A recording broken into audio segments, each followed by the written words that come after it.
Lecture number 10 سبق number 3 class 5 السلام علیکم بچوں آج ہم اس سبق ایک بہادر خاتون اس کے الفاظ معنی کریں گے۔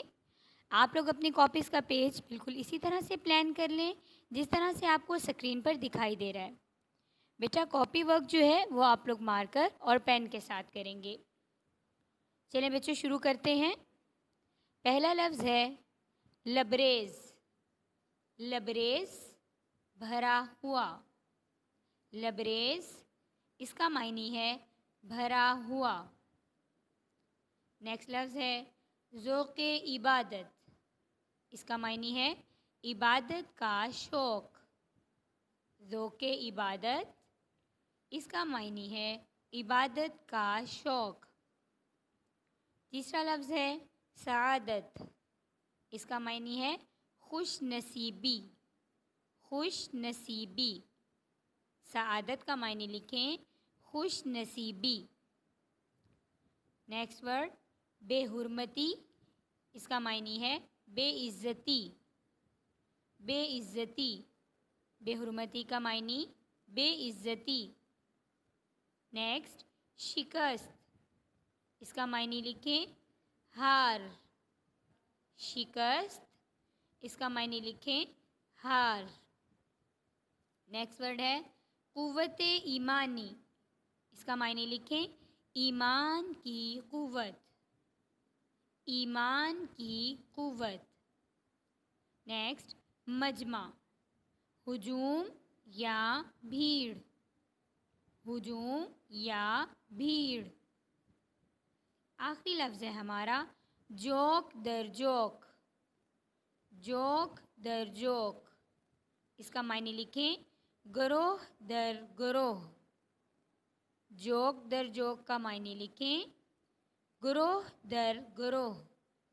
بچوں یہ ہمارے سبق کے الفاظ معنی ہیں۔ آپ لوگوں نے اس کو نیٹ رائٹنگ میں اپنی کاپی پر لکھنا ہے اور یاد کرنے کے بعد رف کاپیز پر پریکٹس کرنی ہے۔ اس کے ساتھ ہی بچوں آج ہم املا بھی یاد کریں گے۔ میں املا کے ورڈز آپ کو پڑھانے لگی ہوں، آپ لوگ میرے ساتھ ساتھ اس کو دہرا لیں۔ پہلا لفظ ہے مرکز نبوت۔ مرکز نبوت سعادت۔ سعادت غیر معمولی۔ غیر معمولی حضور اقدس۔ حضور اقدس بے حرمتی۔ بے حرمتی قوت ایمانی۔ قوت ایمانی شکست۔ شکست عتاب امیز۔ عتاب امیز جائزہ۔ جائزہ نصب العین۔ نصب العین نامحرم۔ نامحرم مجمع۔ مجمع اعضاء۔ اعضاء کھونٹا۔ کھونٹا جذبہ جہاد۔ جذبہ جہاد۔ بچوں یہ ہمارے الفاظ املا کے الفاظ ہیں۔ آپ لوگوں نے اس کو اچھی طرح سے یاد کر کے اپنی امی اور باجی کی مدد سے رف کاپیز پر اس کی پریکٹس کرنی ہے۔ ٹھیک ہے بیٹا؟ اوکے اللہ حافظ۔